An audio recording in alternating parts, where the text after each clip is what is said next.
I'd really like to thank the VFW for letting us come in today. My name is Ken Mick. I'm the district captain for the Convention of States here in Wyoming. I'm district captain for House District 36, which is over on the east side of Casper in Evansville. And then I'm also sharing responsibility of the Veterans Coordinator position for the state of Wyoming. So I spent a year in beautiful Iraq, 06, 07. Spent quite a bit of time with the Army, so that's my experience. And we'll go ahead and have some other veterans that are going to come up and talk. So first, we're going to have Rod Guile. He's the state leader for the Convention of States for Wyoming. After that is going to be Tyler Lindholm. He's one of our state representatives here in Wyoming. Paul's going to come back up and introduce Senator Birdwell from Texas. And after he is done, we will go ahead and open it up for some Q&A. Just kind of a little open house and whatever questions we've got. So again, thanks to the VFW for letting us put on this. We are going to be collecting donations for them having let us come in here and hold this position or hold this event. So if you've got some to give, we definitely got the bucket back here behind Rod that has that VFW donation sign on it. So feel free. The other thing that we've got, the Convention of States, you can sign the petition, that's what we're using to petition the government to go forward and call an Article 5 convention, which we'll be talking more about here. And then if you don't want to sign in person today, you can go online, and it'll be talked about more later. The website where you can find all the information about Convention of States, and you can sign the petition online. So without any more, I'll turn it over to Rod Guile.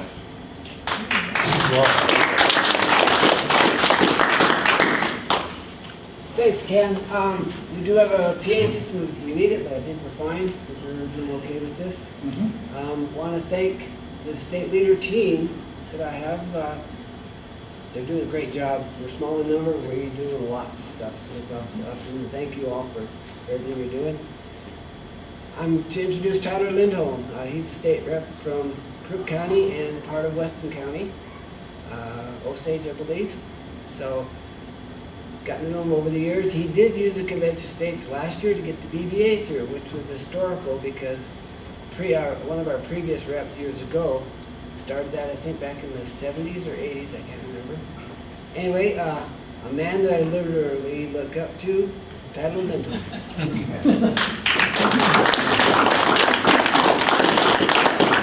Hey guys, so I've got some personal experience in the state of Wyoming as one of your elected representatives. Well, I'm not from Casper, but you get the idea. So what that looks like and how that works with the state of Wyoming is much like any other piece of legislation. It's got to pass both houses. It doesn't have to be signed by the governor because this is a function of the legislative body for the states only. Last year we did see I've been running the balanced budget amendment petition for the last 3 years, and it took all 3 years to finally get it through the Convention of States. This was its first year last year.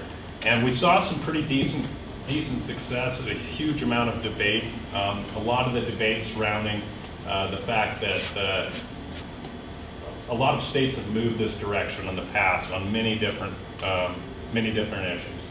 And a lot of times what happens is you get to that threshold of 34, you got to have 2/3 of the states actually petitioning for the same thing before a Convention of States is triggered. What happens is you get closer and closer, and all of a sudden the federal government decides to do their job, which is great, which is wonderful, because if we got to 33 at the Convention of States, and all of a sudden the federal government was like, all right, we're going to have some fiscal responsibility, I think we'd all be like, all right. That's exactly what we wanted. We wanted you to amend the Constitution, require fiscal responsibility, to require term limits, to require some of these types of controls that negatively impact Wyoming in every day. So that's the gist of what we've done in Wyoming. I kind of wanted to mention some of the guys that were, guys and gals that came behind this legislation last year. It's always tough coming out on new legislation and taking that fight to the floor. There's a lot of debate. Some of you guys were there. You saw the debate shake out, and it was pretty tough. So Representative Winters, unfortunately, couldn't be here. He was a primary sponsor of this legislation. Great guy, a pastor out of Thermopolis. Really a great conservative. Representative Allen, he's out of over by the Lander area, over on the reservation. Representative Larson's out of Powell, over in the Bighorn Basin. Myself and Senator Peterson also out of Powell. So those are the folks that brought it forward last time. Hopefully it'll be brought forward. This being a budget session, I'm not sure that we're going to be going into it during the budget session. But going into the next general session, that's when we'll be looking to you as the grassroots of the state of Wyoming. Nothing speaks louder. I mean, we have during the legislature and during committee meetings, we have lots of lobbyists come through. I will say that it's probably not as robust as what the federal government sees as lobbyists. Our lobbyists that come in are like the Wyoming stockbrokers. So it's a little different than what DC sees. But when we have citizens come in and say, this is important to me, this matters, you're coming in as our boss and saying that. And folks sit up in their chair and listen. So it's really important, if this is something that you guys think that it's something you can get behind, you can get motivated for, even just an email or a phone call the next time this comes up, is contacting the representative and your senator and saying, this is important to me, because that speaks volumes and it really pushes a long way. And so with that, I'm going to go sit my butt down. If you guys have any questions afterwards, I'd be happy to help.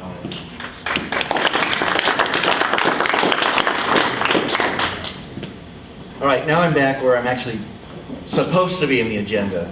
My name is Paul Hudson. I am a regional director for the Convention of States project. I was a co-director in the state of Texas. I'm going to follow up on what Rod said and just thank the state leadership team here. Rod, Julie Baker, Diane, who basically set this up and has worked very hard. You guys don't know, this is the first time the Convention of States has had a meeting at a VFW or an American Legion. It's been a real struggle. We don't understand why we can't get in to these venues. It seems like I think it'll be obvious when you see the presentation how this fits right in with veterans. Want to thank the VFW here. My full-time job is with AAFES, so I do actually support the current active servicemen and women around the world in my real job. And for you veterans, for the last week, online shopping's been available to all of you from AAFES, from the exchange. I don't know if you know that, but that was a new program that just rolled out. So shameless plug there for my other job. No worries. Tyler, thank you for being here. I did get to meet Representative Winters 2 weeks ago in Dallas. He was down for a conference, and by God's providence, I just happened to be there and saw Representative Winters, a great guy. You've got a great champion here, legislator. So my job as regional director is I've got a few states that I'm overseeing and helping, Wyoming one of them, Montana, Idaho, Utah, Illinois, and Arkansas. I'm going to give you, Tyler and Rod kind of gave you the battlefield here in Wyoming. Let me give you the overall battlefield in the nation very quickly, and then I'll bring up Senator Birdwell. Tyler mentioned the BBA, which is the Balanced Budget Amendment. Acronyms get thrown out. Sometimes people don't have any idea what you're talking about. Balanced Budget Amendment. That's a push for the federal government should do basically what all of you do, right? You balance your budget. You don't spend more than you have. At least you're not supposed to. You get in trouble. You get in trouble, they don't. We'll all get in trouble. That's been around for 40 years. The Convention of States project is now 51 months old. 51 months. We have already passed in 12 states. In politics and in government, that's lightning speed. We are moving really fast. We will be active come January in about 20 plus states. We are currently active in a few states. Michigan right now is active. They've passed a committee. We expect a floor vote in a couple weeks, early December, in the House, and then it'll move on into the Senate where we actually think we have the votes. Michigan is probably going to pass early next year. We're in motion in Ohio. We've gone through multiple committee hearings, have yet to get a vote, but we know Governor Kasich is behind a balanced budget amendment, so he supports the concept of an Article 5 convention. So we don't expect any pushback, even though, again, a governor doesn't sign it, but governors have a bully pulpit. We'll hear a little bit more about that later as well. And Illinois, now you think Illinois, because this is a constitutional matter, this is what's great about this movement, is this is a nonpartisan movement. It really is about who decides and the Constitution and the rule set for our nation. So in Illinois, they have now 53 sponsors on the bill. It's already gone through one committee. They expect to get to the floor of the House early next year. They go 2 years in their session. And it's a bipartisan support. They've got well over 20 Democrats in support of it as a sponsor. They've done a lot of hard work in Illinois. This points out why the reason we know it's bipartisan or nonpartisan is we're taking flack from both sides, the far right and the far left. Right? They're both attacking us. And that's wonderful because you all know, right, when you're taking flack, what's going on? You're over the target. You are over the target. We are threatening them. And that is fantastic. This is exactly what we wanted. To be honest, it's happening quicker than we expected. We thought when we got to a threshold of maybe 17, 18 states, we would start getting their attention. It happened really right around the time Texas started moving in April. That's when things really started to bubble up and we got their attention. And now it's actually a campaign issue on the left. The Democrats are actually using it to fundraise.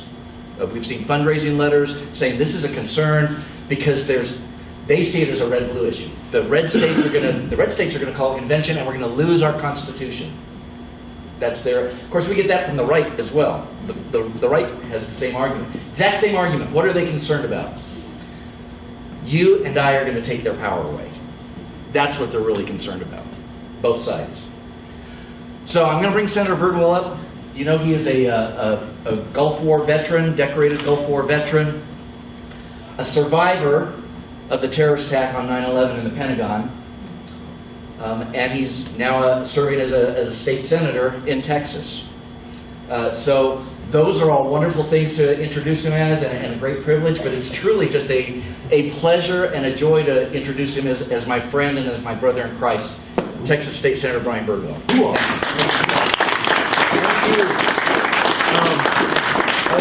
Paul was my second constituent I ran into in the Denver airport. So he's my second stalker today that I saw. So no, it is a treat to join you. Let me give you just a smidgen of background, a little bit more personal background.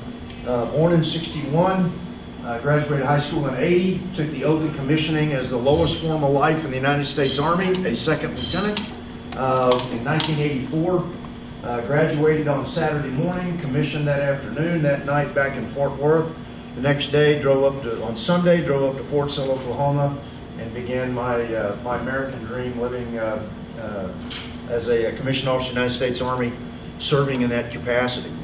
I would spend a lot of different places that I would go. My first tour of duty was in Republic of Korea. I'd spend 90 days inside the demilitarized zone.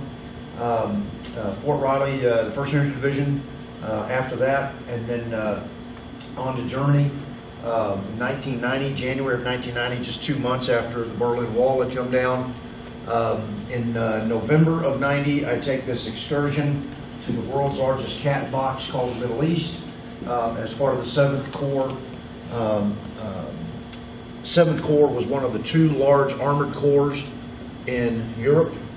So 7th Corps was taken out of Europe, sent to the First Gulf War. I'd be part of the 2nd Armored Cavalry Regiment's battle group as a field artilleryman, and 210th Field Artillery Brigade would be given a direct support mission to 2nd ACR. Let me tell you, that is a ton of firepower.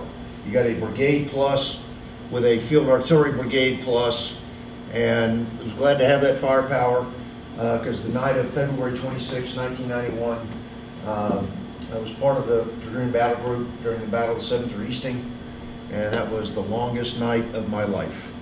And that includes the night of September 11th.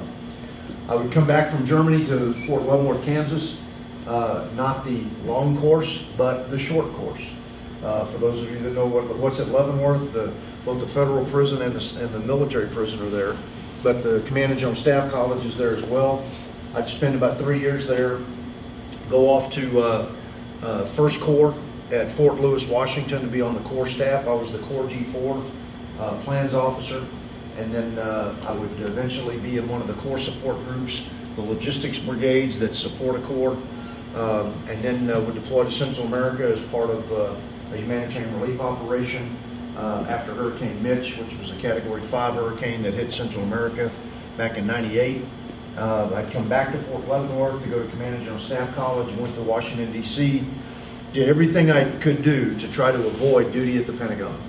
Because it really is like the old the movie Ben-Hur, where Charlton Heston's in the galley of the ship and the Roman admiral comes in and you're all condemned men, we keep you alive to serve this ship, roll well and live. That's what it's like being a lieutenant colonel at the Pentagon. You are just a galley slave.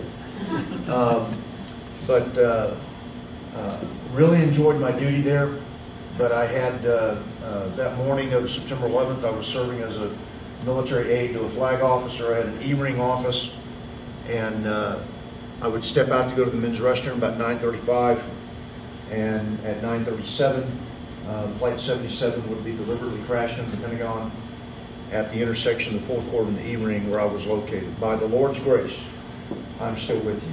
I'm the only survivor in the E-ring at the crash site. I was a 60% total body burn. Spent 3 months in the burn center, which was frankly short. The Lord conducted a lot of miracles in that time frame, but my medical care would take 4 years. From the time of my injury, September 11th, to being completely done, would be till September of '05.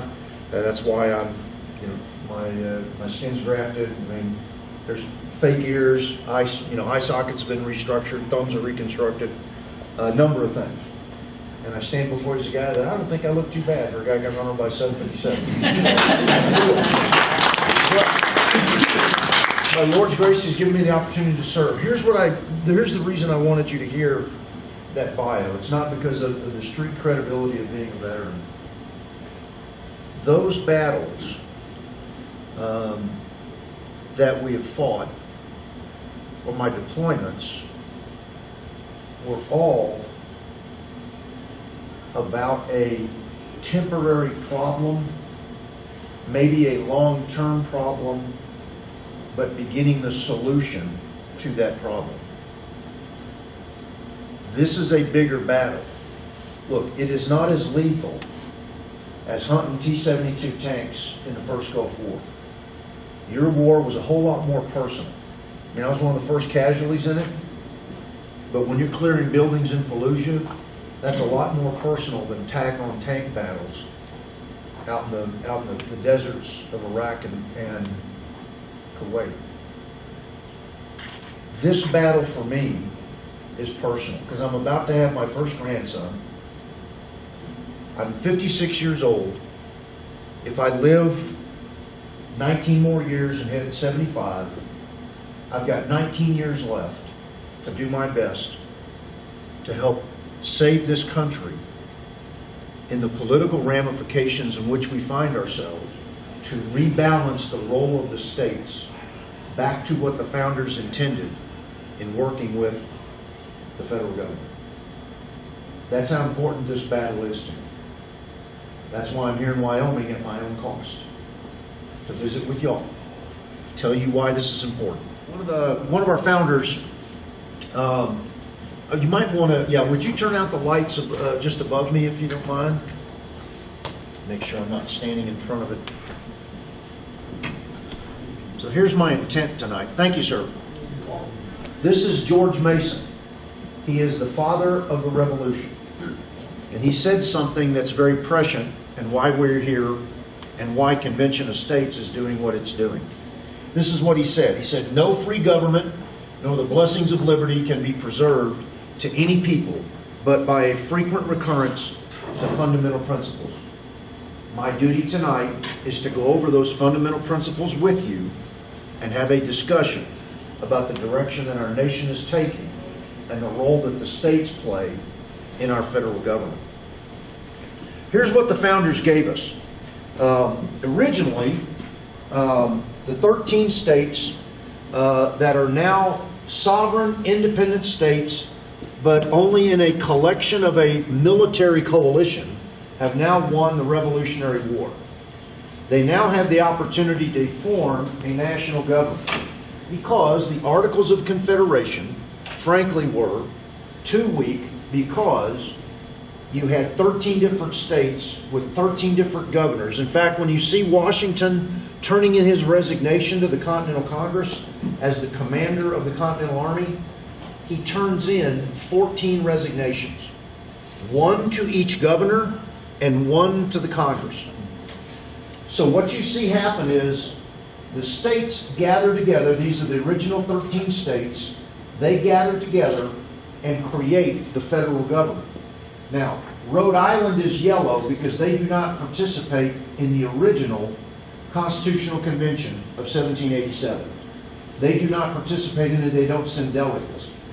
But in that convention, the original 13 states treat the federal government as the subcontractor that it is.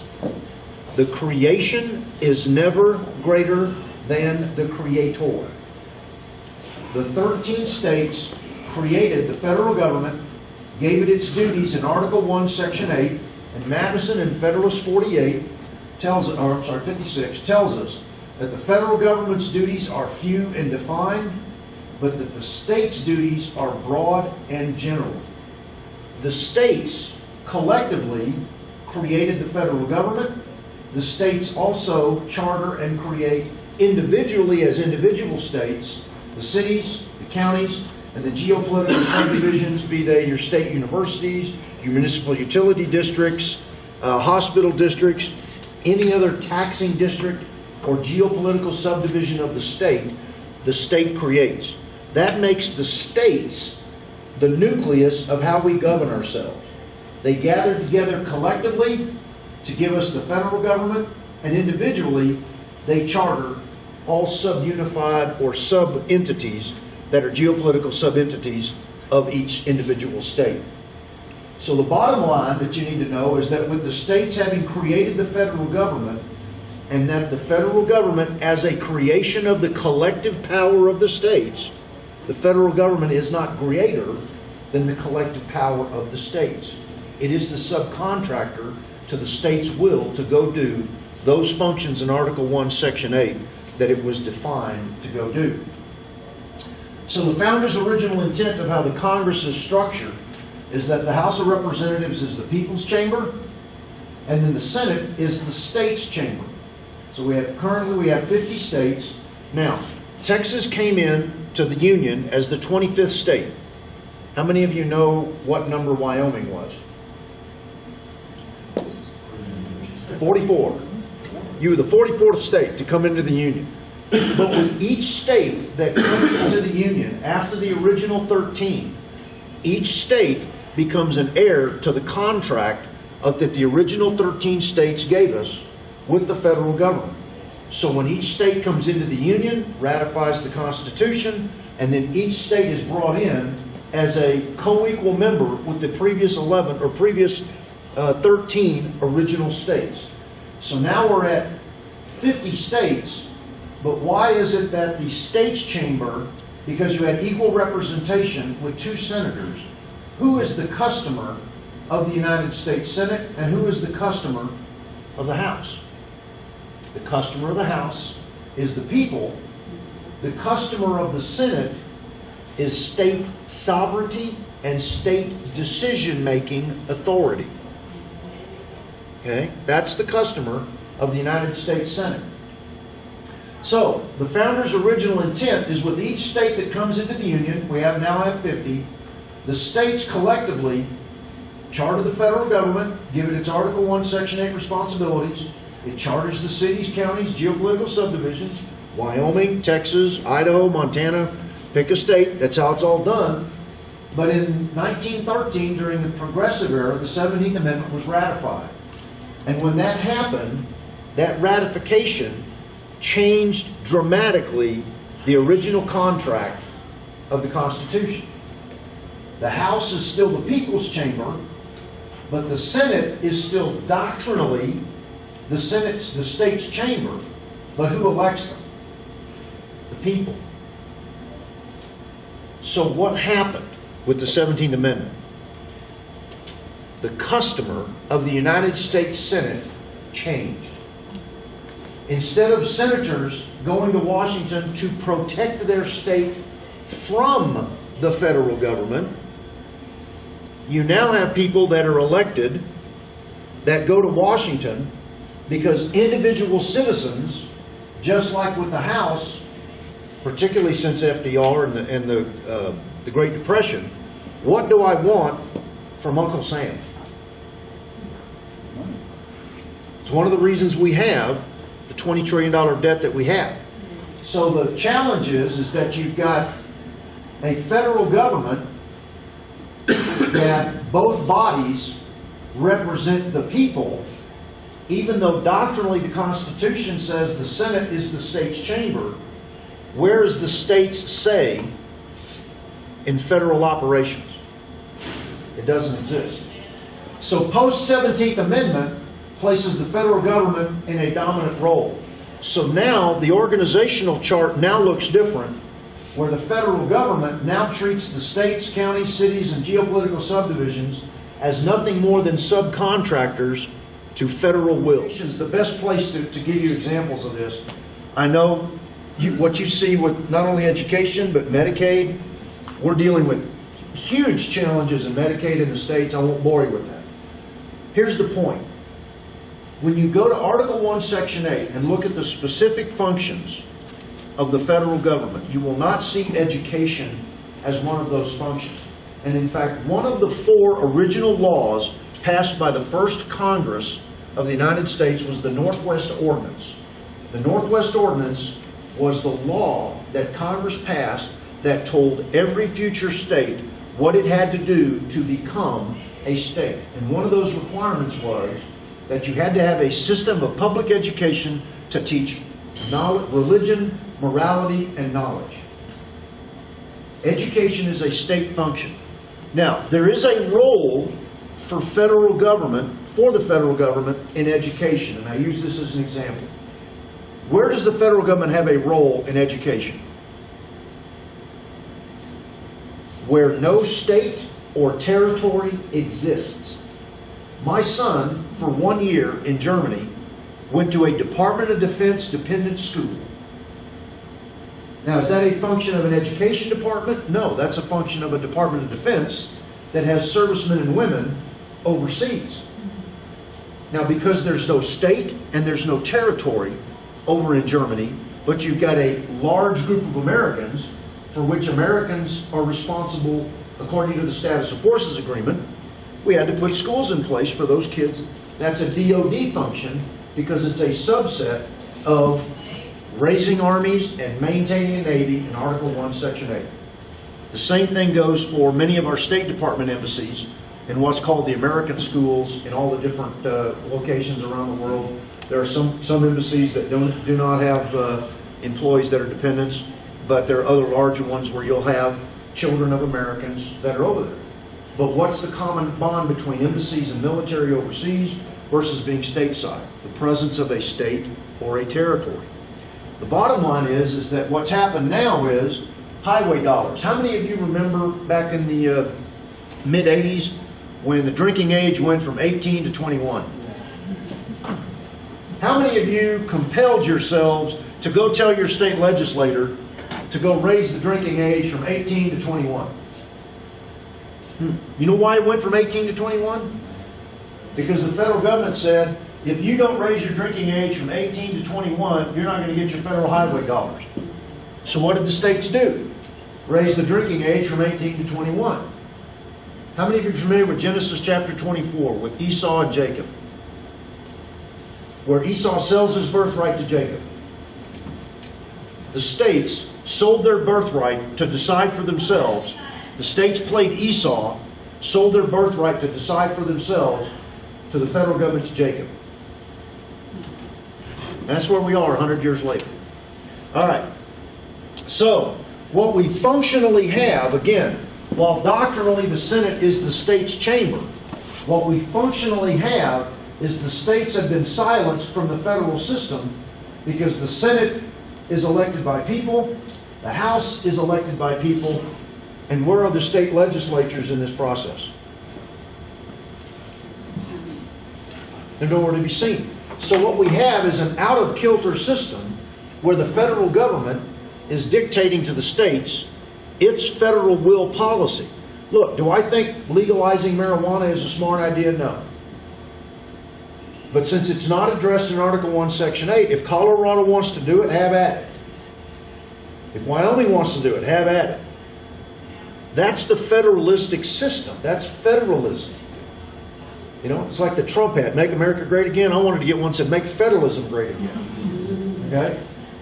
So, who is guarding the state's decision-making authority and their sovereignty? There's only one group of people that can do that, and that's the state legislatures of the 50 states. And right now, in the Convention of States process, there are 12 states, as Paul said, that have put their signatures or their resolutions together that call for a convention of states. Now, Article 5 is the place where the states have that authority.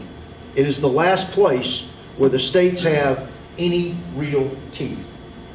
Okay? So Article 5 is the mode of amendment. Many of you are familiar with this, but I'll read it for those of you that may not be familiar with what we're talking about.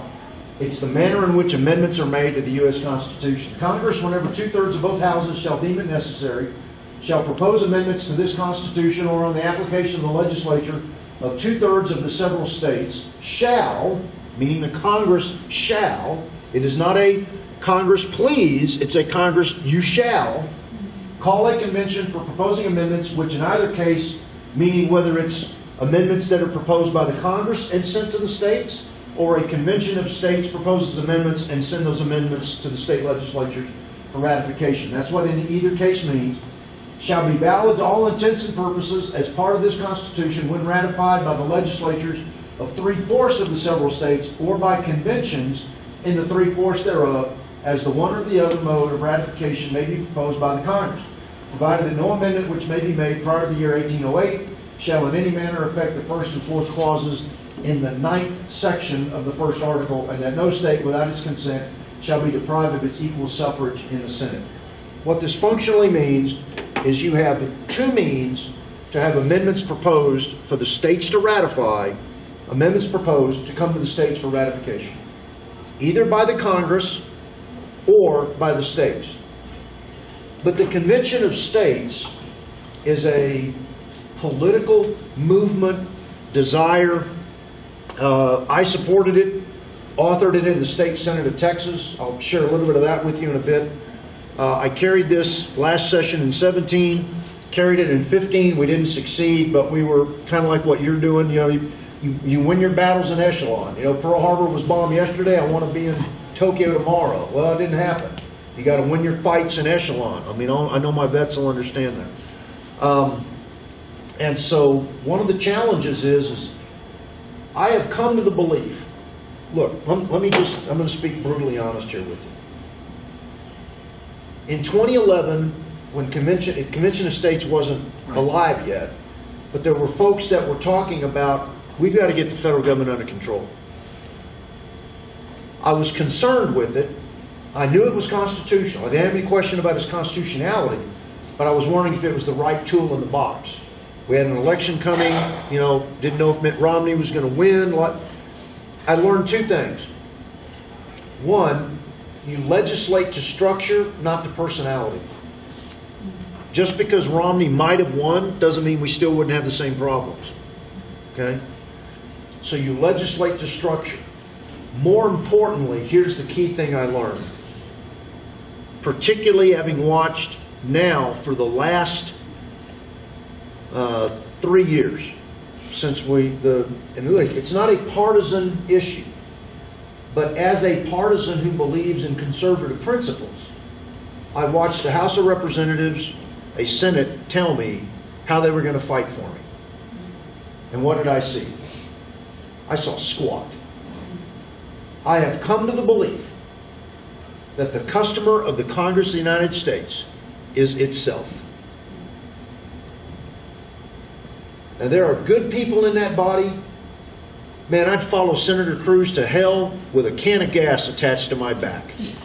And as a guy that's had 3,000 gallons of jet fuel come streaming through my building, that's a pretty personal statement. But the number of Senator Cruzes we have up in Washington is too few and too far in between. The customer of the Congress of the United States, the House is the people, the Senate is the states. And right now, the states, when we ratified in 1913, the 17th Amendment, we eliminated ourselves as players in our federalism system.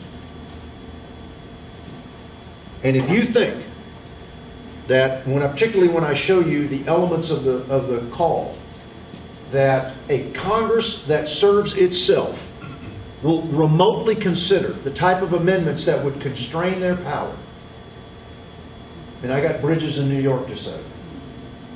Because look, you're right, Tyler, that in previous amendments, as a convention built, the Congress would eventually act, whether that was women's suffrage, whether that was prohibition, repeal of prohibition, the 18-year-olds get to vote instead of 21, all the different amendments that came after the Civil War amendments, actually after the 17th, 18th up through the 27th. But the amendments that we're talking about here, there's no way in hell, pardon my French, that the Congress of the United States is going to give us amendments that will constrain their power. Their institutional inertia is incapable of correcting and reforming itself. When you have a child that is out of control, at some point you get to the point where you tell that child, you either get your house in order or I'm going to do it for you. And that's exactly what Article 5 is. It's the state's ability to look at the federal government and say, you get your house in order or I'm going to do it for you. And if we get to 33 states, Tyler, let me just tell you where I'm at. Part of the reason the Congress writes it isn't because they got the message. It's they would rather write it so that it suits their purposes, send it to the states, and we're left with a take it or leave it. If we get to 32, 33 states and the federal government, Congress even starts talking about doing this, I'm going to say, thank you for your interest, butt the hell out, you had your chance, go away. Because part of what we're trying to do here too, in my view, is not just build the momentum for these types of amendments, but make the case that a convention of states is the better place for future amendments that would constrain the federal government in other places. This is a proof of principle issue as well. I believe we have to culminate the convention to demonstrate to the American people that the states are not the children that need the adult supervision of Washington, D.C. It is the states that will bring adult supervision to Washington, D.C. I mean, look, I met Tyler tonight. What is it about going to Washington that somehow you think you're the smartest guy in the room? Are your state legislators morons? No, they're not. Are your county commissioners or county executives, mayors, city councilmen?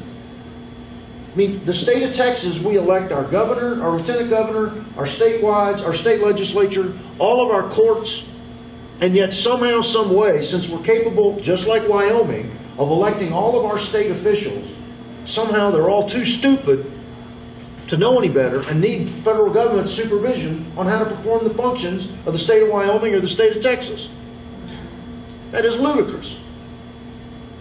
We'll get to that in a bit. All right, I'm spun up. I didn't mean to be, okay? I'm just kind of passionate about this. All right. Convention of States resolution has three elements.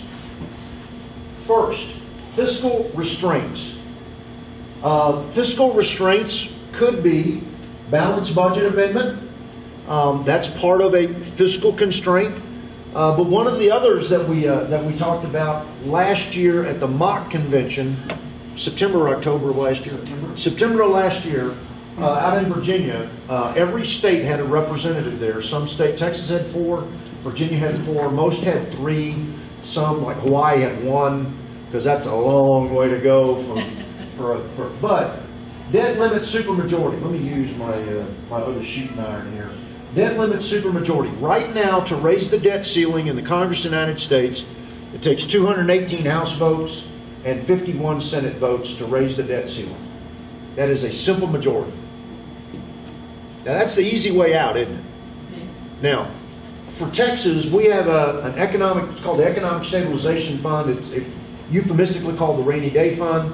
It takes 2/3 of both bodies to tap that money for anything. And we have a supermajority to touch our bank account, okay, our savings account. They have a simple majority to just say, yeah, give us a higher debt limit on the credit card. Those are the types of amendments in that subject area that would be a fiscal restraint that would be considered as one of those elements. There may be other places for fiscal constraint as well. Next is term limits. I put all 3 branches up here. Most people think legislative branch, because look, I will just tell you, I am not a giant fan of term limits for 2 reasons. It's a double-edged sword. The first reason is it's fundamentally telling you who you can and cannot have. You as the elected body, you as the constituents, are the decision maker.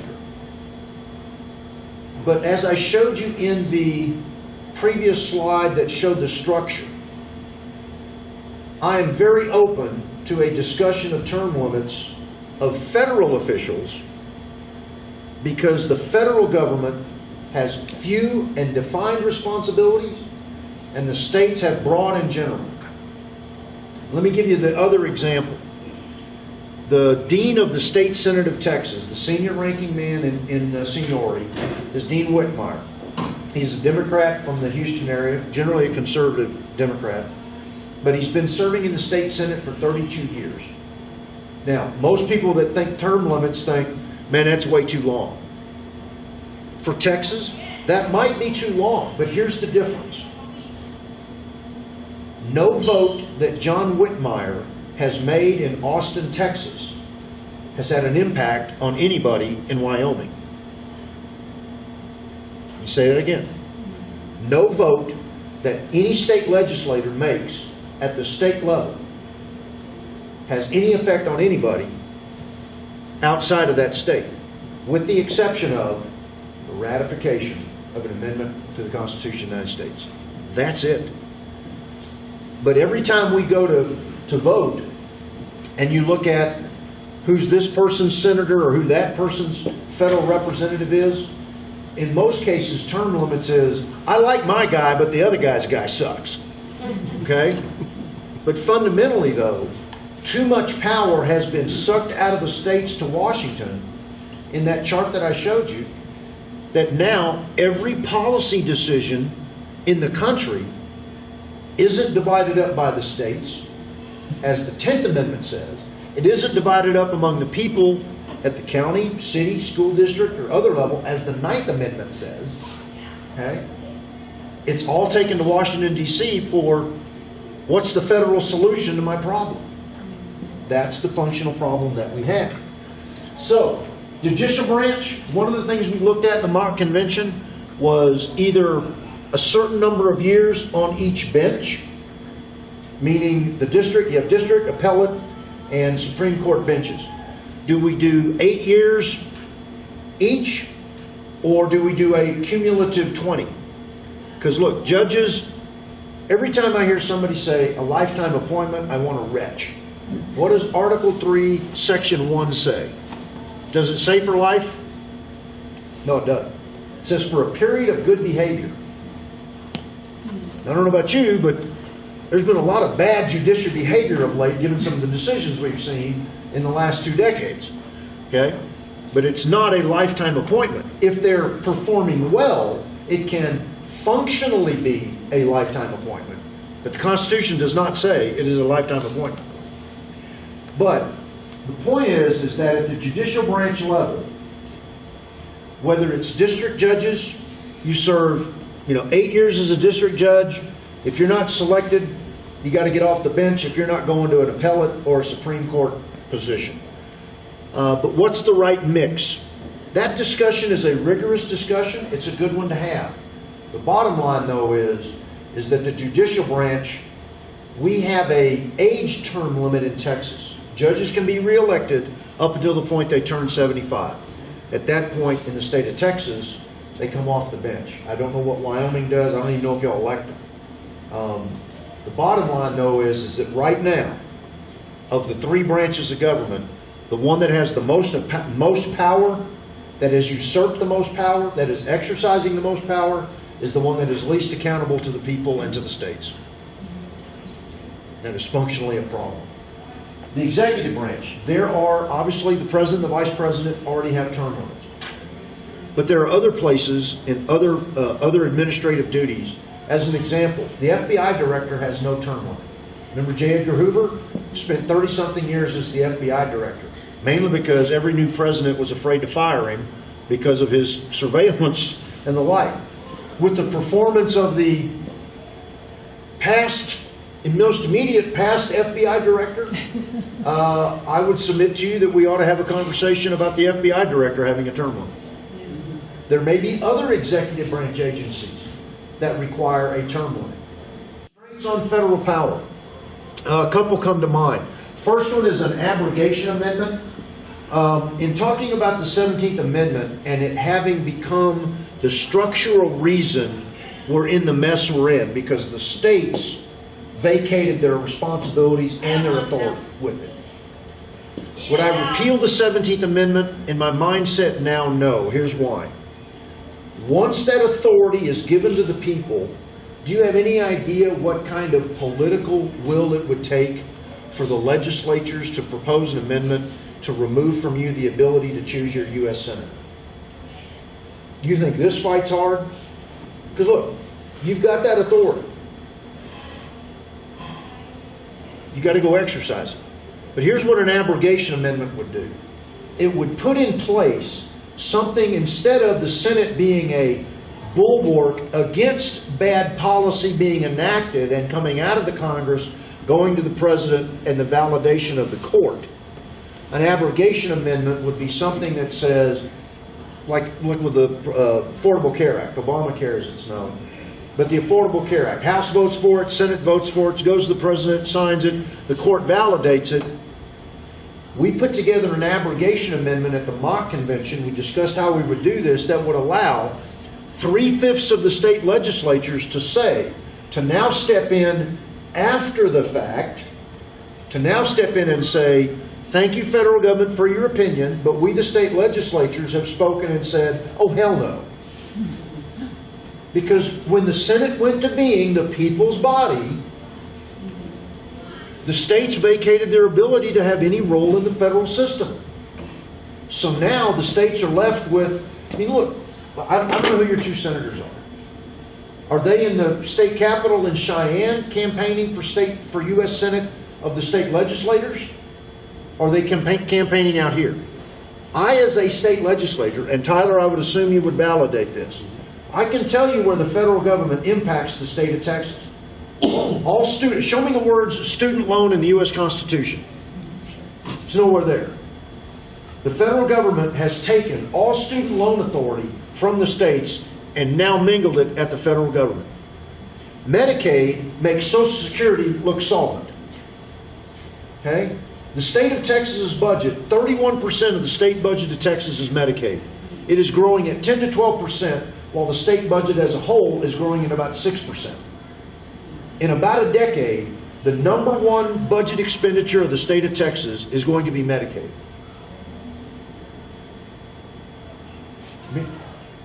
I can't sustain it. I mean, I don't want to bore you with all, but the point is this. You as individual citizens get to choose your senator, but it is your state legislatures and your state legislators that are seeing the direct impact of what federal law is telling them how they have to do business. Is that a fair statement, Tyler? So, that abrogation amendment would allow the states after the passage of legislation, the signing of legislation, and the court passing its judgment on that legislation, would allow the states to step in now on the backside rather than on the front side as the founders gave us before the 17th Amendment, for the states to say, stop, hold. It takes a majority, a supermajority of 3/5 to do that. How many of you think, with some of the things that have come out of the Supreme Court, some of the things that have come out of the Congress, I think there's a lot of things that 3/5 of the states would say, oh, hell no. But we have no authority to do that. Okay? Regulatory approval by Congress. Let me give you the dirty little secret. The executive branch is where regulations are proposed and put in the Federal Register. The Congress says, we didn't write the regulation, but we don't like it. So you get the congressman that comes in and says, I hate to pick your favorite EPA regulation under whichever administration you choose, but we don't like that EPA regulation, but we can't do anything about it. And if we did vote on it, the president could veto that. What does that create? That creates an executive branch sandwich, where you've got the executive branch bureaucracy writing the regulation, the Congress taking an action, and then the president vetoing it. So the bookends of that the will of the people can be either thwarted by the writers of the regulation or a president who likes that regulation. Now, is that how laws were intended in the founders' intent? No. There's no more excuses from your member of Congress of why they can or can't do something with executive branch regulation. That was one of the other areas that we looked at. All right, I know I'm being long-winded here. Let me tell you a little bit about faithful delegate. In the state of Texas, one of the bills that we did was the faithful delegate bill. It was my Senate Bill 21, and this is how we controlled our legislators, our delegates, to a convention of the state. First, they must be a current serving state legislature. Here's why. Who's the customer of state sovereignty? The state legislatures. Who is the best judge of state sovereignty? A state legislator. That's why we did not want it to be a current or former federal official. I wanted nobody that had either been or was currently a former federal official to go be a part of that convention and have a bias to the favoritism of the federal government. I wanted somebody that was going to that convention to say, I want my state to make these decisions, not the federal government to make them.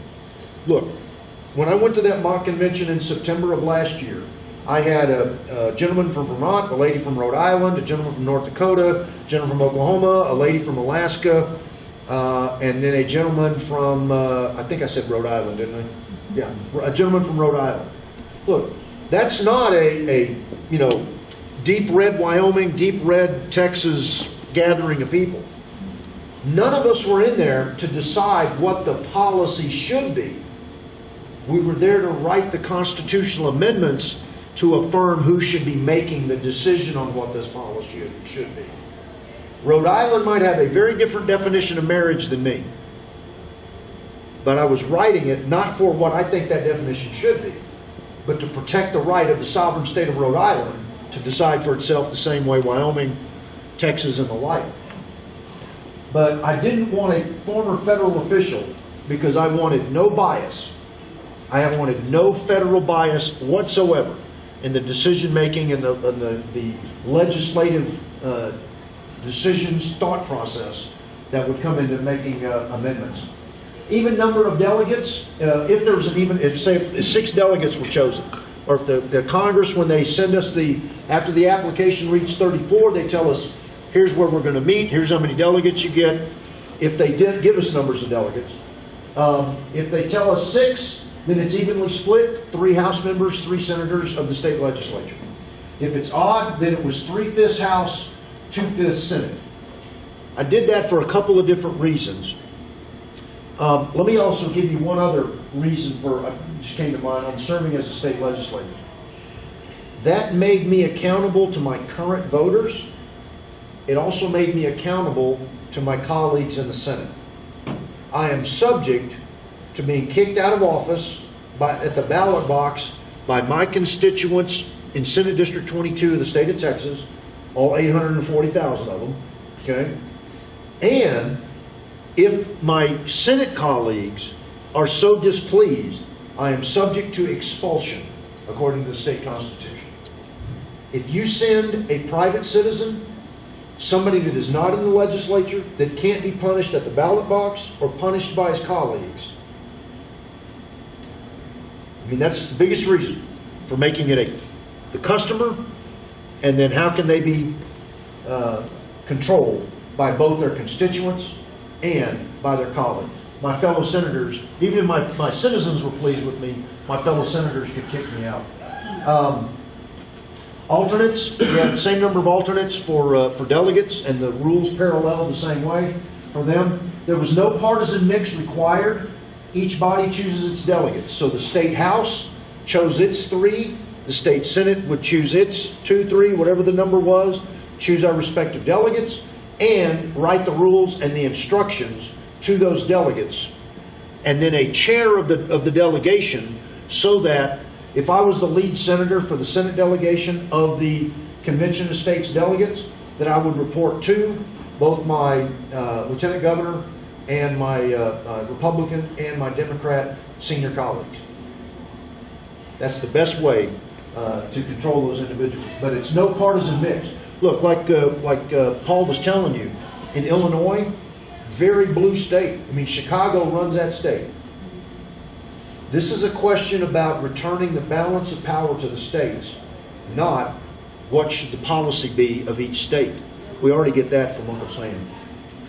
Delegates may be recalled and removed by the respective body. And then it also did one other key thing, and this is for you primarily. Ensured that Texas had the ability to respond to a call by Congress, even if we're not a state that made application. With 50 states, right now, before the last legislative session in Texas, in 2017, before that session, before Senate Bill 21 passed, we had nowhere in statute of how we would convene, choose our delegates, how we'd make the choice. None of that was in statute. If Texas is one of, it takes 34 states to call, if Texas or Wyoming were one of the 16 states that did not send the application, now in today's modern society, you probably have an idea what's going on, but the reason the founders did it this way, the reason Congress shall call it is because Congress then notifies all the states, including those that did not apply, so that the states that did not apply are still represented to consider the amendment making, it's a legislative process. So we did this bill because before it, if a convention had been called with Texas meeting only once every 2 years, the governor's either got to call a special session, or we have to hope that the call comes when we're in regular session. And part of the reason of the split, I was going to tell you about with 3/5, 2/5, is we have 150 state representatives, 31 state senators. If the convention occurs in a regular called session, that means your quorum counts and the like, you've lost, you know, if I got to send 2 senators and 4 senators, 2 delegates, 2 alternates, out of 31 senators, if I've got 4 gone for a convention that's called, that's going to change the quorum and some of the other things that come with minimum votes, 2/3 present versus 2/3 total, and the like. The House members, particularly because we got 150 House members in Texas versus 31 senators, it was much better to have more House members go, because that impacts their quorum and other things far less than 2 senators out of 31 being gone is a bigger deal than 3 out of 150 representatives being gone. Was primarily the biggest reason for that. All right, so here's what the state did in the 2017 legislative session. SJR 38, and of course this is again primarily for you, but it's for everybody, but primarily. SJR 38 rescinded all previous calls except the balanced budget amendment. One of the concerns we heard from citizens was there are some calls still active out there from Texas that some of the amendments had already passed, like prohibition. We still had our our call for something to end prohibition. But there's some of those were still out there that had been acted upon, some that were still out there that had not been acted upon.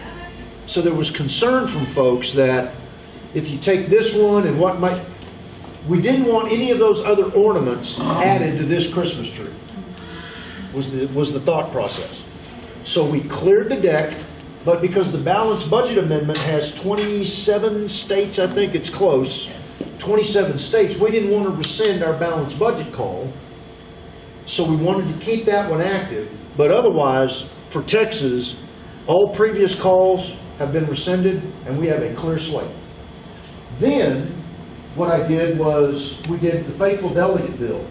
Because these two things, if you try to go directly to the legislature and try to do the resolution up front, this area will be where all your questions come and all the stump the chump stuff that people are like, well, I don't know how we're going to choose our delegates. How do we control them? How do we do that?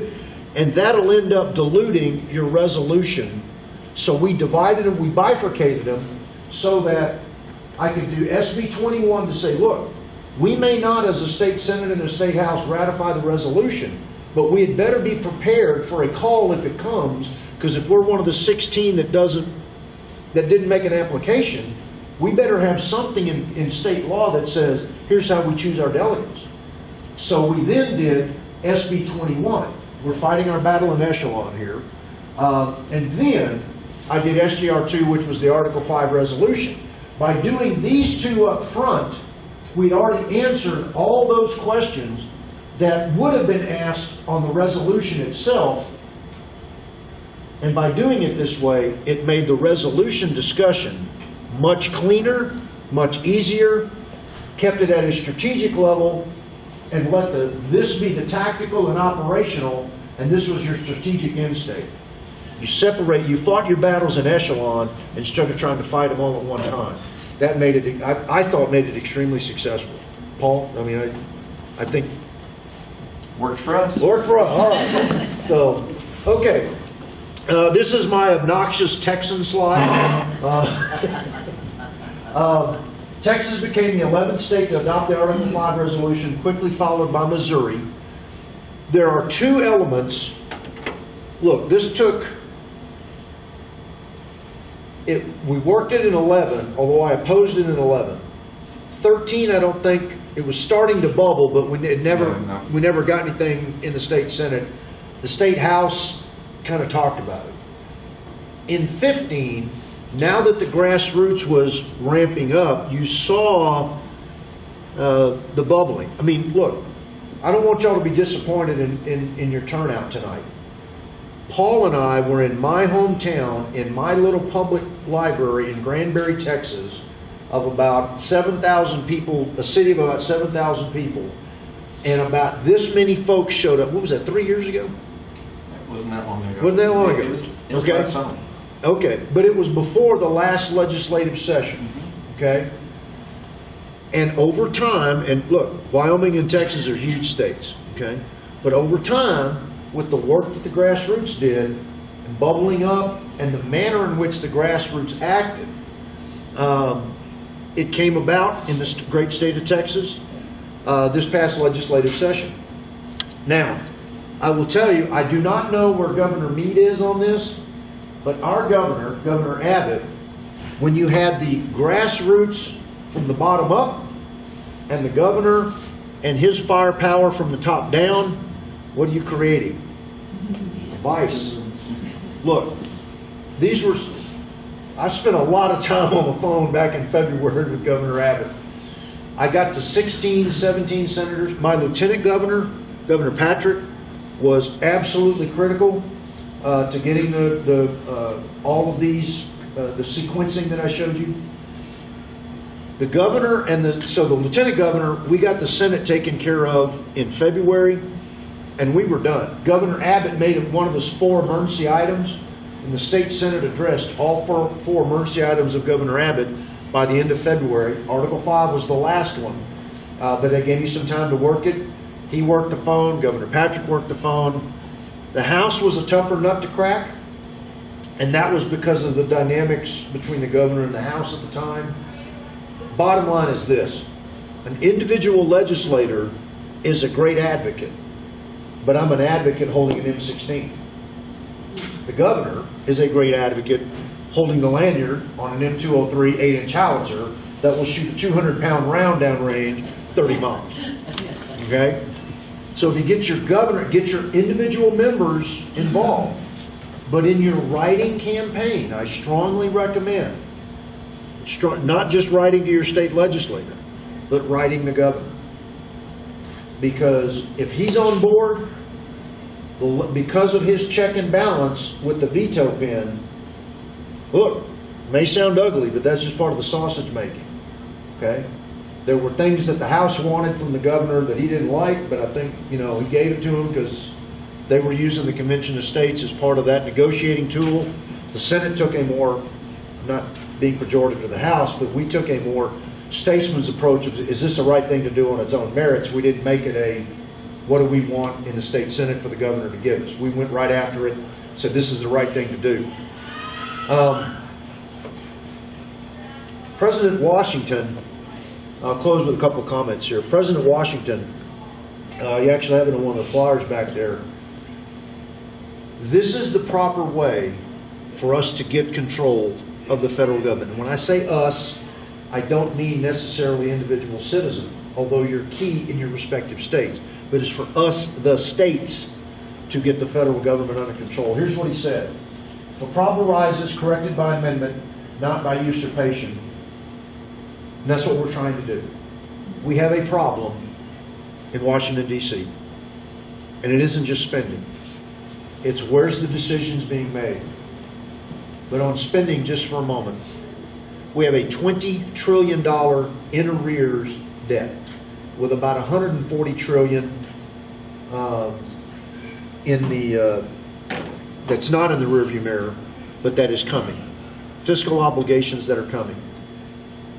Just to pay off that $20 trillion would mean that I'd have to balance the budget right now with the expectation of getting, let's just say, $200 billion a year in surplus. Now, when you walk into Walmart and put 20 down for $10 worth of stuff, do they call that 10 their surplus, or do you call that your change? It's your change. But to pay that debt down, let's assume that that $200 billion that the federal government was operating prudently and soundly, balancing the budget, and we got $200 billion extra. Let's pay down the debt.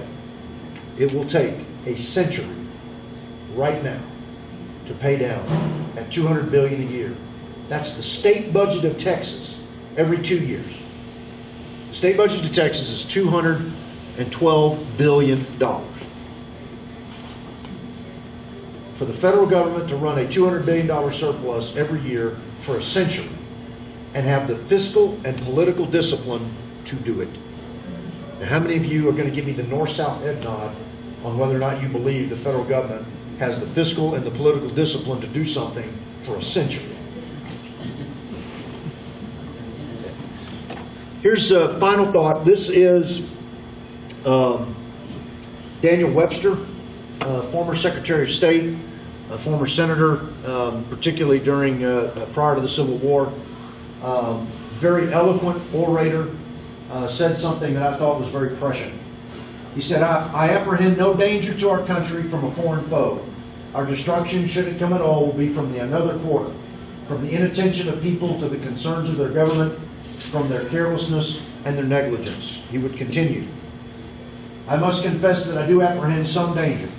I fear that they may place too implicit a confidence in their public servants, fail to properly scrutinize their conduct, that in this way they may be made the dupes of designing men and become the instruments of their own undoing.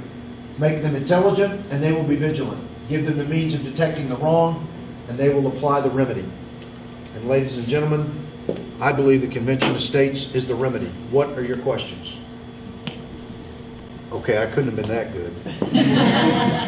Either you're sitting there dazzled by my brilliance Or you're baffled, never mind.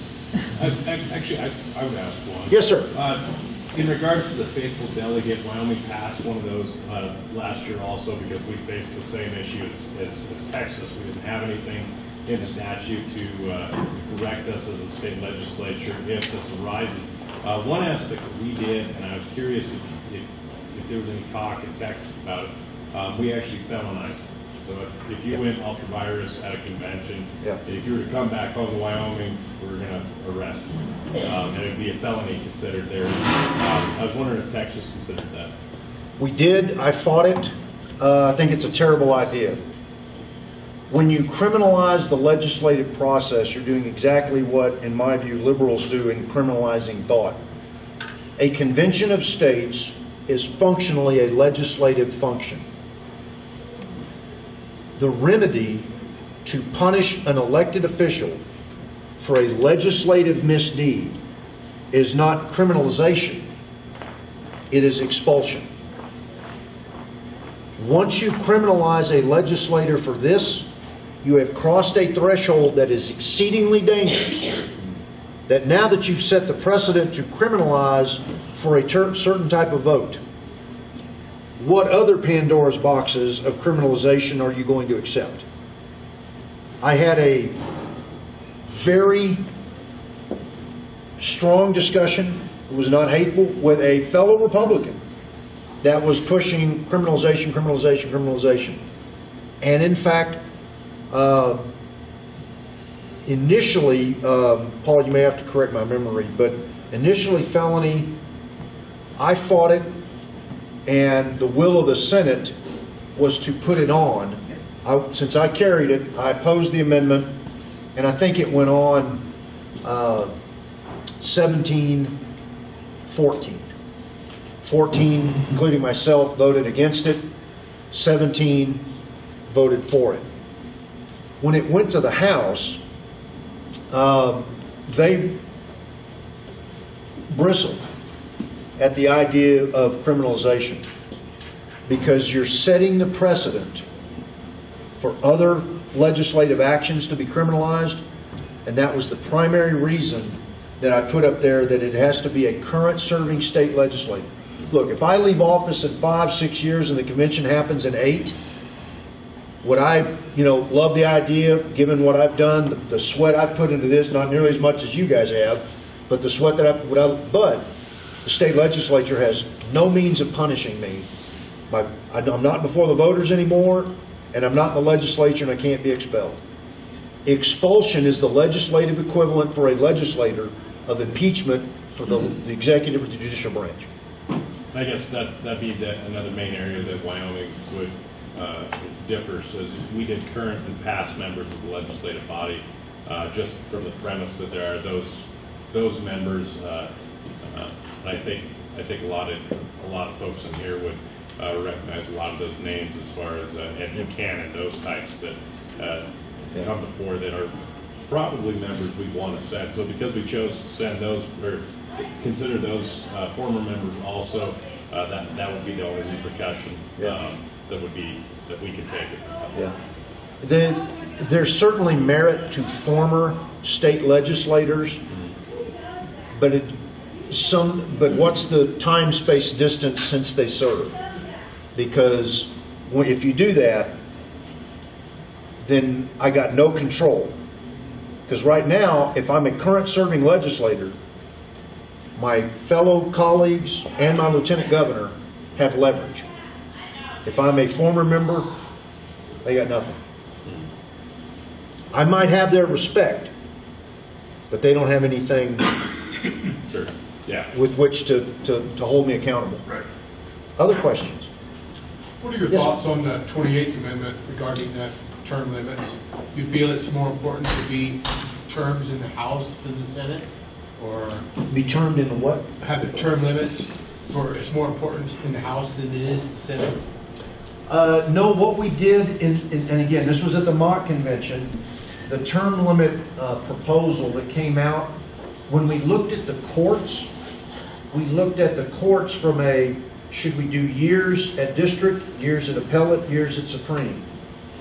With the Congress, we came to 20 years, whether that's 6 years House, 14 Senate, 12, it was a cumulative 20 years. Because, look, when I first came into office in 2010, have I learned so much, even though I had a strong philosophy of governance, what I told my constituents I believe, that's what got me elected. But I certainly have learned things since then. I didn't master my job as a legislator just by getting elected. So there's clearly a benefit to experience. But there comes a point at which the number of years you have served, you become your own customer. And that's why on the legislative side, the delegates that we had in there, these were all state legislators across party aisles. Most of them were conservative, but across different party aisles that said, I don't mind if a guy serves in the state legislature for 30 years. If the folks of that state want him, because his vote's not impacting my state or this state or that state. But when you get to where, because look, incumbency is exceedingly difficult to beat, because folks generally vote for the devil they know, not the one they don't know. But at some point, once you become your own customer, particularly in relationship with the states, we looked at 20 years cumulative for the Congress, 8 at each different judge level, cumulative if you did 8 at the district, 8 then it would be a 24 years in the judiciary. But overwhelmingly, most district judges never become appellate judges, and most appellate judges never become Supreme Court judges. So that's how we looked at it. And then things like the FBI director, other executive branch agencies, the numeration wasn't so much a concern as who are the executive branch entities that need a term limit. And to us, the FBI was probably the first one on the list. Hope that answers the question. Other questions? Talked about having some events where your attendance was less than great. Yeah. What did you find in Texas was the key to getting a better turnout or having a more successful event? I wouldn't use the term successful event, because I think this event's successful. Maybe small. If you're deciding success on size. No, I'm just trying to. It always helps. Yeah. To have numbers. It does. You're generating combat power is what you're doing, using the military terminology. Having a great state legislator that believes in it. Because look, in 2011, I had serious concerns. I knew it was constitutional, but was this the tool we should pick up? Within 4 years, it was clear to me, this is the tool we got to pick up. In 2011, I voted with Senator Estes, and folks, you may not know who he is, great Christian brother in Christ, great colleague. In 2011, Senator Estes and I were one of only 3 to vote against it in the state Senate. In 2015, he and I were on the opposite ends of the spectrum, and we were battling each other. What made Texas so viable was because again, in Texas, and I would assume here in Wyoming, just because something is proposed the first time in the legislative session, generally doesn't mean that's when it succeeds. Legislation is not, Paul said you're moving fast. Legislation is cooked in the oven, not the microwave. And so what made it successful was in 2015, the grassroots going and seeing their elected officials, and the elected officials could see the bubbling. And then when Governor Abbott in January of 16 came out and said, I support a convention of states, here's why, here's some, that changes the dynamic. That's the difference between me showing up with an M16 and him showing up with a howitzer. That changed that dynamic. And now, the grassroots now have the governor's firepower. But what makes a successful meeting isn't necessarily numeration. It's clarity of purpose. Understand, I hope I've explained the background of why we are where we are, why doctrinally, why we have the challenge that we have, structurally why we have it, and then can explain to people how to rebalance. So time is your best asset. I don't think it's going to get looked at in your next legislative session because it's just budgetary. So you've got, 18 months to get additional district captains. Those, just like, even though this is a nonpartisan event, just like precinct chairs and county chairs in Republican or Democrat Party, knowing who their voters are, who their supporters are, and getting folks to, look, do you know what it takes? I've got 40,000 constituents. When I get emails from about 20, that tells me something's bubbling. It only takes 20, 30 people to tell me something's going on in my district or in that county of my district. Your district's big enough, state. Well, population-wise, yes. That's undocumented. Now, my district is bigger than some states. It is. But, yeah, some states. But no, it's not bigger than Wyoming as a state. Geographically, no, it's not. No. I'm talking about population. Oh, population-wise, yes. Wyoming's is a little shy of 600,000 is what I looked at. Least populated. Yeah. We do have. Population-wise, yeah, I've got... No, we like it that way. Well, but that's why you're a sovereign state. Why do two people come from Wyoming at 600,000 to go cast the same votes that my two senators takes 27 million people? Doctrinally, both states are sovereign states. The federal government just doesn't treat us that way because we've changed the customer service relationship of the U.S. Senate. Can I help answer this question? Sure, I'm sorry, Paul. Because this is a grassroots question. And I'll tell you what we did in Texas. You just keep doing it. You've got 30 Senate districts here, right? You should have a goal during the next year. You want meetings in every one of those 30 Senate districts, one a quarter. And it doesn't matter if it's a handful of people. Have them over and over again. You have to be, and we used a word, we were relentless.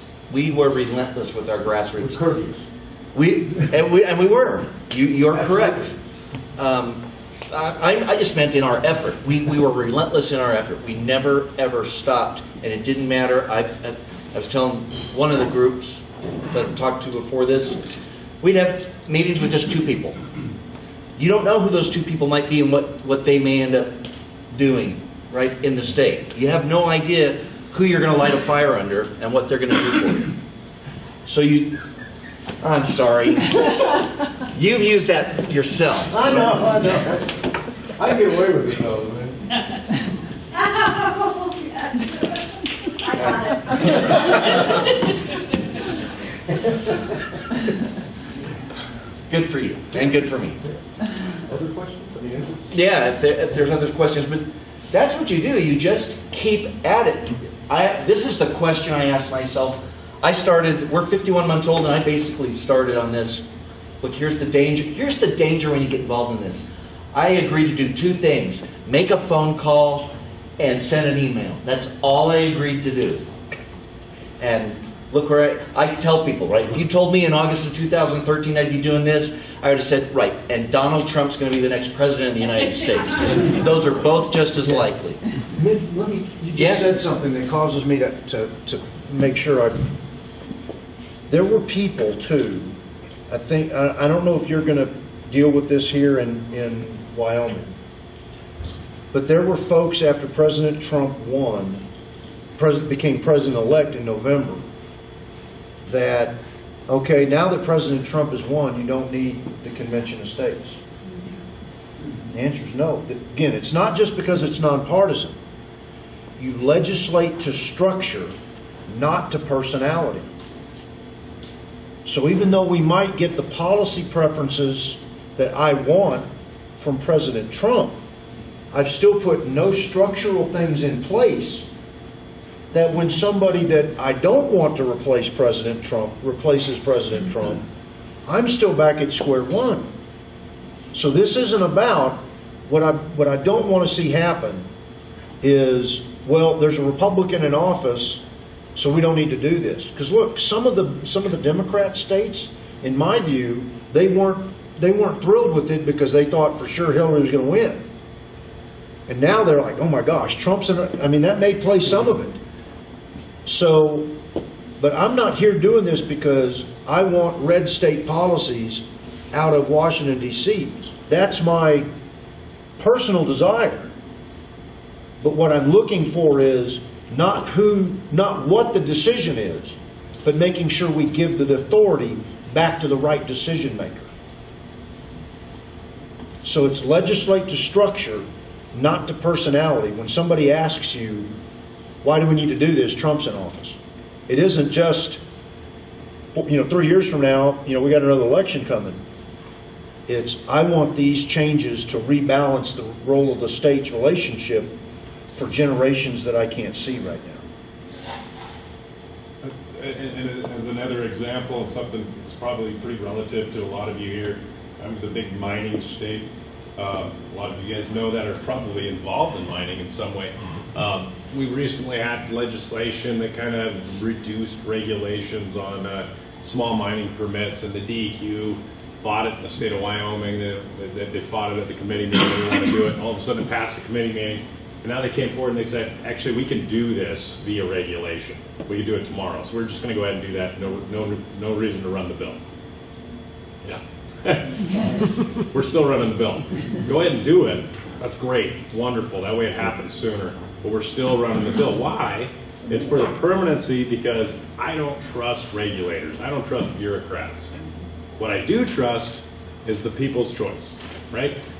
So if I end up screwing up, who do you hold accountable? Me. You can unelect me. You can kick my ass right out the door. How do you get rid of a bureaucrat? And not that they're all bad. They're not. There's some that really do a great job, but you can't hold them accountable. And so this is the very same aspect: is put those applications in regardless. Put the structure in place regardless of who our president is or who our Congress is, based on the premise that it might not be rosy tomorrow. Okay. Let me go one step further.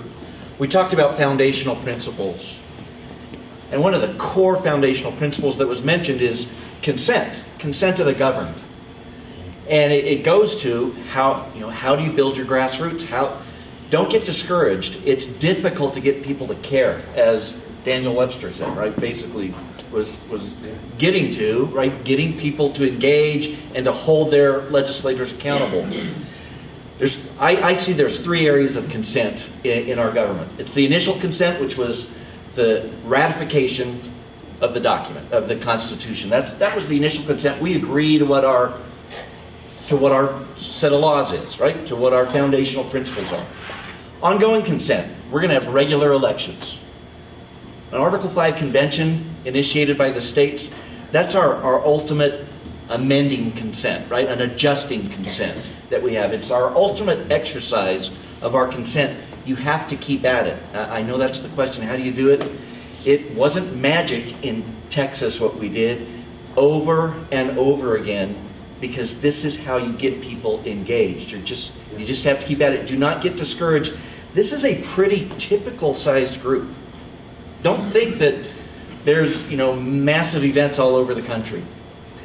And if you go, I know this is true in Texas. How many people typically run a small county, right? And actually have power, influencers? It's a handful. It truly is just a handful of people, locally. Just get local people in your area. It's probably true here too, right? You go to different events, I'm sure. You see the same people over and over, right? Same people over and over.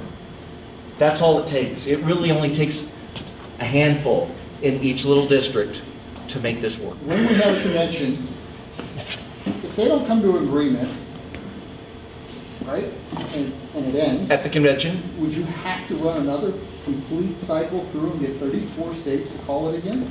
I believe the answer is yes. But let me go to the root of your question, because that's not a failure.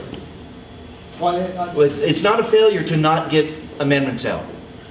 Because what's going to happen when you guys thought the 2016 election cycle was crazy? This is going to be the Super Bowl of politics when we have this, right? We're going to have a conversation as a nation as to what it means to be a constitutional republic. That's the conversation we're going to have. So even if that's like the worst case scenario, all the people say it's going to run away. That's not it.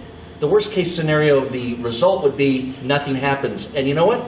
That's a possibility that we can't come to agreement on anything. I don't think it's probability, but I think it's possible. It's a possibility. But that's not bad, because as a nation, we need to have this discussion. We have to have it.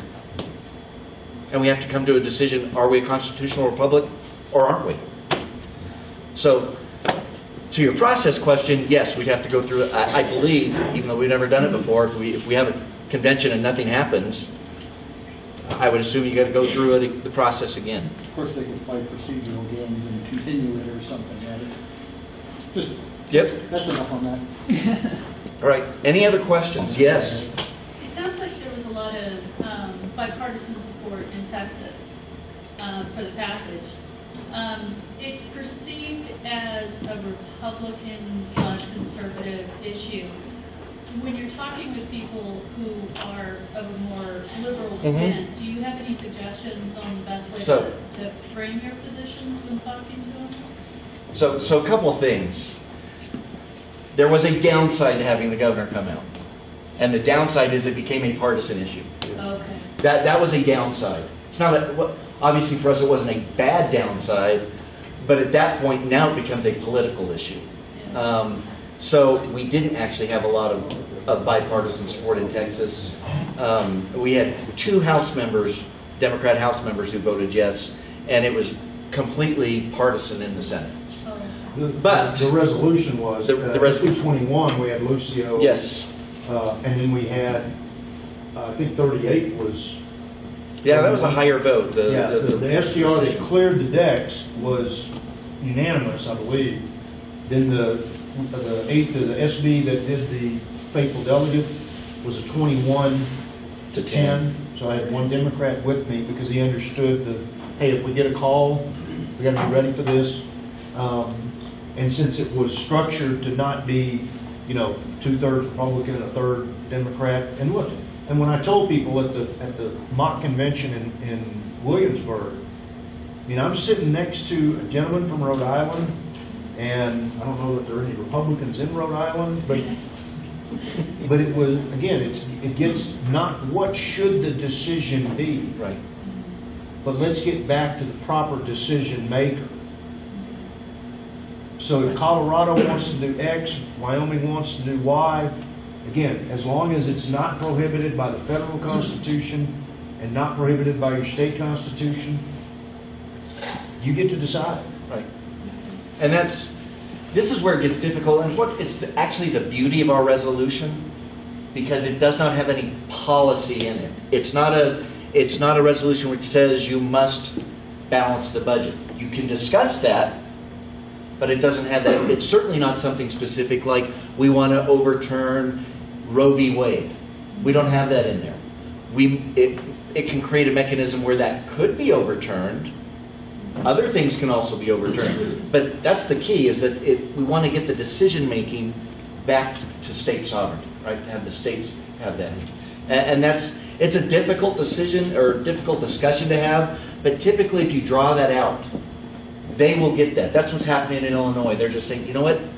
Illinois, they may want to make policy decisions that you wouldn't agree with in Wyoming, but they understand. And in Illinois is what's called a donor state, right? They give more money to the federal government than they get back. That's an argument which works really well in Illinois. It's like, you guys, you're losing your money, right? Your tax money is going to the federal government. You're not getting it back. Oh, man, this sounds like a good idea, Rod. I have a question for Senator Birdwell. An issue here in Wyoming and Texas, they honored your statehood agreement. Most of the land in Texas is privately owned. Wyoming is, I think it's 53 or 47%, somewhere around there, federally owned in Wyoming. Is there a possibility we could correct that situation to a convention state? Yes. Would it be this one? I'm not sure. I don't think it would. That would not be something we would And that's probably be doing. and that's part of the reason. And that's part of the reason because I don't think land exchange would be in that third category of fiscal restraints. Now, or I'm sorry, regulatory restraint. But you could, it would, because you're talking about an exchange, you're not constraining the federal government. Now, what could be in this convention is something that says the President of the United States may not issue an executive order that nationalizes X amount of acres of a state without the state legislature's expressed approval. You could have something like that.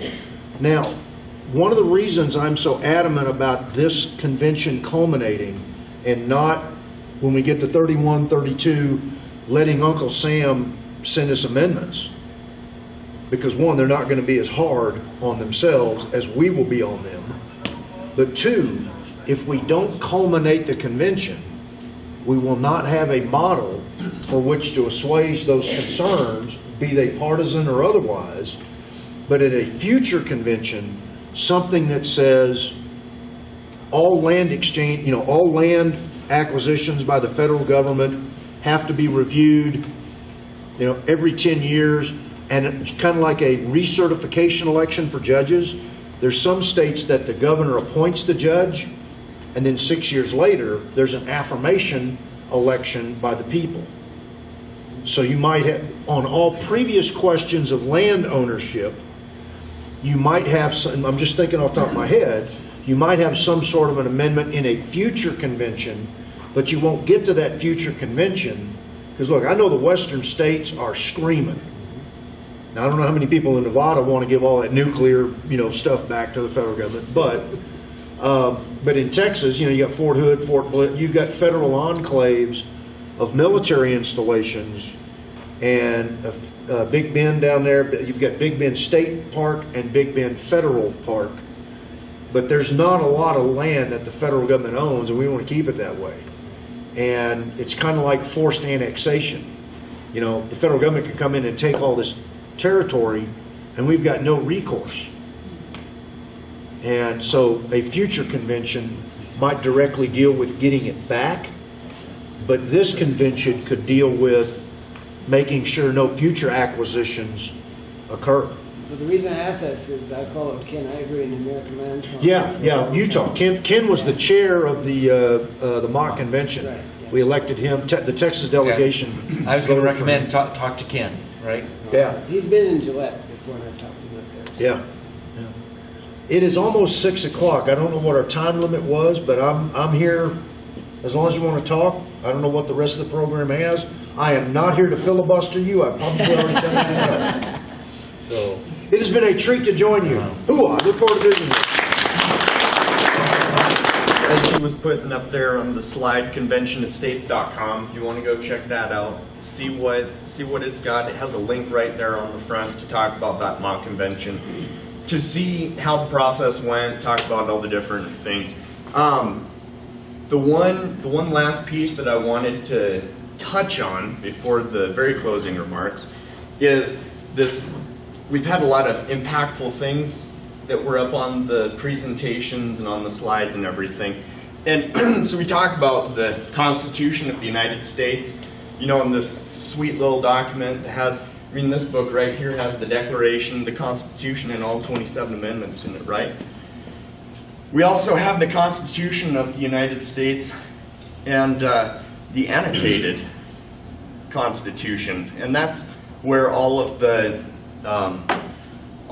Supreme Court decisions, all the regulation, all the everything that we're talking about that's not in that little tiny original intent, this is everything that we've had since then. So that's, you know, that's a lot of what we're talking about, is trying to rein that in. Those are some big documents. Actually, Ken, there's no regulation in there. If you had regulations here, you don't have enough tables. Okay, so You this don't is have only tables the below that. It's just- court decisions. Yeah. Just court decisions. Oh, okay, so even worse.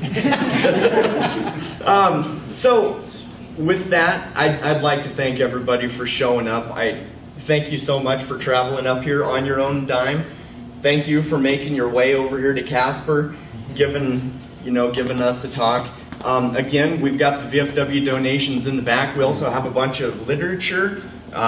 We've got some patches, if you're into patches, all sorts of stuff there. So check that out. We've got some food back here still. Last thank you to the VFW for letting us put this on. This has been a great venue to hold this. And like you said, we're going to hang around for a little bit longer. So Cool. Yeah. thanks for coming out. Sign the petition and get your friends and family to do the same. With your full address, your state legislators will know that you really are their constituents in their district. Our success depends on you, so we're inviting you to be part of history. Let's invoke the constitutional solution that's as big as the problem.